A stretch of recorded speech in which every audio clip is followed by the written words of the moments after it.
ਸਿੱਧੂ ਮੂਸੇਵਾਲੇ ਦੇ ਮਾਪਿਆਂ ਤੋਂ ਤੇ ਨਾਲ ਸੰਦੀਪ ਨੰਗਲ ਅੰਬੀਆਂ ਦੀ ਪਤਨੀ ਦੇ ਨਾਲ ਜਿਹੜੀ ਉਹਨਾਂ ਦੀ ਮੁਲਾਕਾਤ ਹੋਈ ਹੈ, ਦੋਵੇਂ ਪਰਿਵਾਰਾਂ ਦੇ ਨਾਲ ਉਹ ਹੋਇਆ ਜੋ ਨਹੀਂ ਸੀ ਹੋਣਾ ਚਾਹੀਦਾ। ਕੀ ਗੱਲਬਾਤ ਹੋਈ ਹੈ ਜੀ ਇਹਨਾਂ ਦੇ ਵਿੱਚ? ਦੇਖੋ, ਇਹ ਯੂਕੇ ਗਏ ਹੋਏ ਨੇ ਸਿੱਧੂ ਮੂਸੇਵਾਲੇ ਦੇ ਜੀ ਮਦਰ ਤੇ ਫਾਦਰ ਦੋਨੇ ਗਏ ਹੋਏ ਨੇ, ਮਾਪੇ ਉਹਦੇ ਉੱਥੇ ਮਿਲੇ ਨੇ ਜਾ ਕੇ ਰੁਪਿੰਦਰ ਕੌਰ ਸੁਪਤਨੀ ਸੰਦੀਪ ਨੰਗਲ ਅੰਬੀਆਂ। ਹਾਂਜੀ ਤੇ ਮੈਂ ਕਹਿੰਦਾ ਹੁੰਦਾ ਕਿ ਸੰਦੀਪ ਨੰਗਲ ਅੰਬੀਆਂ ਕਬੱਡੀ ਦਾ ਮੂਸੇਵਾਲਾ ਸੀਗਾ ਸਹੀ ਹੈ ਜੀ। ਮਿਊਜ਼ਿਕ ਇੰਡਸਟਰੀ ਦਾ ਕਬੱਡੀ ਦਾ ਮਤਲਬ ਕਿ ਬਹੁਤ ਘੱਟ ਪਲੇਅਰ ਹੋਏ ਨੇ ਜਾਫੀਆਂ ਚੋਂ ਜਿਹੜੀ ਇਸ ਪੱਧਰ ਤੇ ਪਹੁੰਚੇ ਨੇ, ਜੀ ਬਹੁਤ ਘੱਟ ਜਾਫੀ ਨੇ। ਤੋ ਕਹਿਣ ਦਾ ਮਤਲਬ ਹੈ ਕਿ ਦੋਵਾਂ ਪਰਿਵਾਰਾਂ ਦੇ ਨਾਲ ਯਾਰ ਇਤਫਾਕ ਵੇਖੋ ਹਾਂਜੀ ਕਿ ਨੰਗਲ ਅੰਬੀਆਂ ਨੂੰ ਮਾਰਿਆ ਵਾ ਉਹਨਾਂ ਨੇ ਜਿਹੜੇ ਕਿ ਸਿੱਧੂ ਮੂਸੇਵਾਲੇ ਨੂੰ ਸਪੋਰਟ ਕਰਦੇ ਨੇ ਕਿਤੇ ਨਾ ਕਿਤੇ, ਉਸ ਗਰੁੱਪ ਨੇ। ਜੀ ਪਰ ਦੋਨੇ ਪਰਿਵਾਰ ਪੀੜਤ ਨੇ।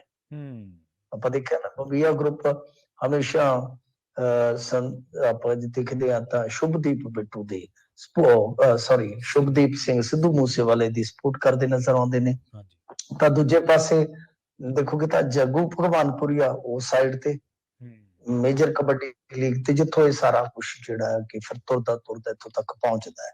ਮਤਲਬ ਕਿ ਪਰ ਦੋਨਾਂ ਪਰਿਵਾਰਾਂ ਦਾ ਦਰਦ ਇੱਕੋ ਆ ਜੀ, ਦੋਨਾਂ ਪਰਿਵਾਰਾਂ ਦਾ ਦਰਦ ਇਉਂ ਇੱਕੋ ਆ ਕਿ ਦੇਖੋ ਪਿਛਲੇ ਦਿਨਾਂ ਦੇ ਵਿੱਚ ਜਦੋਂ ਇਹ ਬੀਬੀ ਰੁਪਿੰਦਰ ਕੌਰ ਲਾਈਵ ਹੋਈ ਤਾਂ ਇਹਨੇ ਦੱਸਿਆ ਸੀਗਾ ਕਿ ਇੱਕ ਨਾਮਜ਼ਦ ਵਿਅਕਤੀ ਜੀ ਬਈ ਫਲਾਣੇ ਪੈਲਸ ਦੇ ਵਿੱਚ ਬੈਠਾ ਹੈ, ਉਹਨੇ ਨਾਮ ਲਿਆ ਸੀਗਾ ਚੱਠੇ ਦਾ ਕਿ ਉਹ ਉੱਥੇ ਬੈਠਾ, ਅਸੀਂ ਪੁਲਿਸ ਨੂੰ ਸੂਚਿਤ ਵੀ ਕਰ ਰਹੇ ਹਾਂ, ਪਰੰਤੂ ਪੁਲਿਸ ਨਹੀਂ ਜਾ ਰਹੀ ਕਿਉਂਕਿ ਪੁਲਿਸ ਕਹਿ ਰਹੇ ਆ, ਪੁਲਿਸ ਵਾਲੇ ਕਹਿ ਰਹੇ ਆ ਕਿ ਸਾਡੇ ਕੋਲ ਤਾਂ ਬਈ ਇਹੋ ਜਿਹਾ ਸਬੂਤ ਨਹੀਂ ਹੈਗਾ ਗ੍ਰਿਫਤਾਰੀ ਜੋਗਾ, ਤੁਹਾਡੇ ਕੋਲ ਸਬੂਤ ਹੈਗਾ ਤੇ ਦਿਓ। ਮਤਲਬ ਕਿ ਪਹਿਲਾਂ ਕਿਹਾ ਗਿਆ ਕਿ ਇਹਨਾਂ ਨੂੰ 3 ਜਾਣਿਆਂ ਨੂੰ ਕਬੱਡੀ ਪ੍ਰਮੋਟਰਾਂ ਨੂੰ ਅਸੀਂ ਨਾਮਜ਼ਦ ਕੀਤਾ ਹੈ, ਤਾਂ ਹੁਣ ਦੇਖੋ ਪੀੜਤ ਕਿੱਥੋਂ ਸਬੂਤ ਲਿਆਵੇ ਲੱਭ ਕੇ। ਜੀ ਬਿਲਕੁਲ। ਤਾਂ ਗੱਲ ਜਿਹੜੀ ਹੈ ਕਿ ਉਹ ਕਹਾਣੀ ਇਤਫਾਕਨ ਦੇਖੋ ਕਿ ਇਹੋ ਜਿਹੀ ਹੈ ਕਿ ਦੋਨਾਂ ਪਰਿਵਾਰਾਂ ਨੂੰ ਹੀ ਪੂਰਨ ਨਿਆਂ ਦੀ ਤਲਾਸ਼ ਹੈ, ਦੋਨਾਂ ਨੂੰ ਹੀ ਨਿਆਂ ਦੀ ਉਡੀਕ ਹੈ। ਸੋ ਇਸ ਕਰਕੇ ਉੱਥੇ ਗਏ ਨੇ। ਵੈਸੇ ਤਾਂ ਜੇ ਆਪਾਂ ਦੇਖੀਏ ਤਾਂ ਇਸ ਤੋਂ ਇਲਾਵਾ ਇੱਕ ਮੈਂ ਦੇਖ ਰਿਹਾ ਸੀ ਤਸਵੀਰ ਆਈ ਹੈ ਜਿਹਦੇ ਵਿੱਚ ਕਿਸੇ ਰੈਪਰ ਨਾਲ ਵੀ ਮੁਲਾਕਾਤ ਹੋਈ ਹੈ ਉਹਨਾਂ ਦੀ, ਮੂਸੇਵਾਲਾ ਦੇ ਮਾਤਾ ਪਿਤਾ ਦੀ, ਉਹ ਵੀ ਕਾਫੀ ਤਸਵੀਰ ਵਾਇਰਲ ਹੋ ਰਹੀ ਹੈ। ਪਰ ਇਹ ਜਿਹੜੇ ਦੋਵੇਂ ਪਰਿਵਾਰ ਮਿਲੇ ਨੇ ਤਾਂ ਇਹਦੇ ਵਿੱਚ ਕਾਫੀ ਮਤਲਬ ਕਿ ਲੋਕਾਂ ਦੇ ਜਜ਼ਬਾਤੀ ਸਾਥ ਵੀ ਹੈਗੇ ਆ ਕਿ ਦੋਨਾਂ ਪਰਿਵਾਰਾਂ ਦੇ ਨਾਲ ਮਾੜੀ ਹੋਈ, ਜਿੱਦਾਂ ਤੁਸੀਂ ਕਿਹਾ ਕਿ ਦੋਨਾਂ ਪਰਿਵਾਰਾਂ ਨਾਲ ਏਦਾਂ ਨਹੀਂ ਸੀ ਹੋਣੀ ਚਾਹੀਦੀ, ਦੋਨੇ ਪਰਿਵਾਰ ਹੀ ਪੀੜਤ ਆ। ਪਰ ਇਹ ਸਾਰਾ ਕੁਛ ਹੈ ਜਿਹੜਾ ਇਹ ਹੁਣ ਦੇਖੋ ਗੱਲਾਂ ਬਾਤਾਂ ਦੇ ਵਿੱਚ ਆਪਾਂ ਚਲੋ ਕਹਿ ਦਿੰਦੇ ਆ ਕਿ ਬਹੁਤ ਮਾੜਾ ਹੋਇਆ। ਜਿਹੜੇ ਪਰਿਵਾਰ ਇਹਨੂੰ ਬਰਦਾਸ਼ਤ ਕਰ ਰਹੇ ਹੁੰਦੇ ਆ ਉਹਨਾਂ ਵਾਸਤੇ ਬਹੁਤ ਔਖਾ ਹੁੰਦਾ। ਖੈਰ ਉਹ ਬਰਨਾ ਬॉयਜ਼ ਸ਼ਾਇਦ ਸੀਗੇ ਜਿਨ੍ਹਾਂ ਦੇ ਨਾਲ ਉਹ ਤਸਵੀਰ ਕਾਫੀ ਜ਼ਿਆਦਾ ਵਾਇਰਲ ਹੋਈ ਹੈ ਪਿੱਛੇ ਜੇ।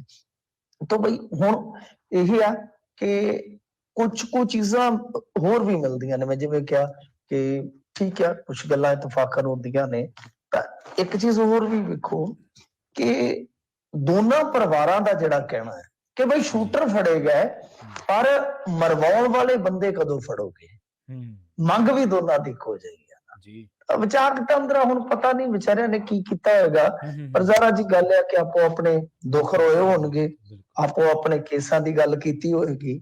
ਤਾਂ ਖੈਰ ਦੇਖਦੇ ਆ ਅੱਗੇ ਕੀ ਨਿਕਲਦਾ ਹੈ। ਪਰ ਸਿੱਧੂ ਮੂਸੇਵਾਲੇ ਦਾ ਇੱਧਰ ਜਿਹੜਾ ਗੀਤ ਇੱਕ ਰੋਕਿਆ ਗਿਆ ਸੀਗਾ ਜਾਂਦੀ ਵਾਰ, ਉਹ ਰੋਕ ਵੀ ਫਿਲਹਾਲ ਵਧਾ ਦਿੱਤੀ ਗਈ ਆ, ਉਸ ਰੋਕ ਨੂੰ ਵਧਾ ਦਿੱਤਾ ਗਿਆ। ਤਾਂ ਇਸ ਦਰਮਿਆਨ ਜਿਵੇਂ ਇਹ ਯੂਕੇ ਗਏ ਨੇ, ਬੀਬੀ ਰੁਪਿੰਦਰ ਦੇ ਨਾਲ ਇਹਨਾਂ ਦੀ ਮੁਲਾਕਾਤ ਹੋਈ ਆ, ਤਾਂ ਨਾਲ ਦੀ ਨਾਲ ਡੀਜੀਪੀ ਦਾ ਵੀ ਬਿਆਨ ਆ ਗਿਆ ਸੀਗਾ। ਸ਼ਾਇਦ ਇਹਨਾਂ ਚੀਜ਼ਾਂ ਦੇ ਮੱਦੇ ਨਜ਼ਰ ਆਇਆ ਹੋਏਗਾ, ਤੁਸੀਂ ਸਹਿਜੇ ਅੰਦਾਜ਼ਾ ਲਾ ਲਓਗੇ ਕਿ ਉਹਨਾਂ ਨੇ ਕਿਸੇ ਸੰਦਰਭ ਚ ਬਿਆਨ ਦਿੱਤਾ ਹੋਏਗਾ।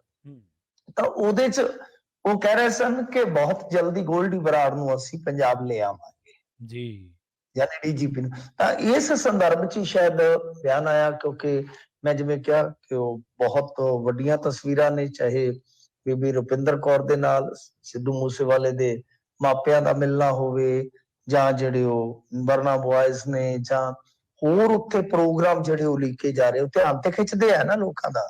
ਤਾਂ ਸ਼ਾਇਦ ਉਹਨਾਂ ਨੇ ਇਸੇ ਕਰਕੇ ਬਿਆਨ ਦੇਣਾ ਜਿਹੜਾ ਵਾਜਬ ਸਮਝਿਆ ਕਿ ਇਸ ਮੌਕੇ ਤੇ ਅਸੀਂ ਬਿਆਨ ਦਈਏ ਜਿਹੜਾ ਮੁਨਾਸਿਬ ਹੋਏਗਾ ਦੇਣਾ ਵੀ, ਤਾਂ ਉਹਨਾਂ ਨੇ ਕਿਹਾ ਕਿ ਅਸੀਂ ਗੋਲਡੀ ਬਰਾੜ ਨੂੰ ਲੈ ਕੇ ਆ ਰਹੇ, ਨਹੀਂ ਤਾਂ ਅਦਰਵਾਈਜ਼ ਤੁਹਾਨੂੰ ਪਤਾ ਕਿ ਬਈ ਪੰਜਾਬ ਪੁਲਿਸ ਦੀ ਤਾਂ ਕੋਈ ਪੇਸ਼ ਹੀ ਨਹੀਂ ਚੱਲਦੀ ਹਵਾਲਗੀ ਵਾਲੇ ਮਾਮਲੇ 'ਚ। ਸਾਰਾ ਕੁਝ ਕਰਨਾ ਖਤਰਨਾ ਜਿਹੜਾ ਹੁੰਦਾ ਉਹ ਕੇਂਦਰ ਸਰਕਾਰ ਨੇ ਕਰਨਾ ਹੁੰਦਾ, ਵਿਦੇਸ਼ ਮੰਤਰਾਲੇ ਨੇ ਕਰਨਾ ਹੁੰਦਾ।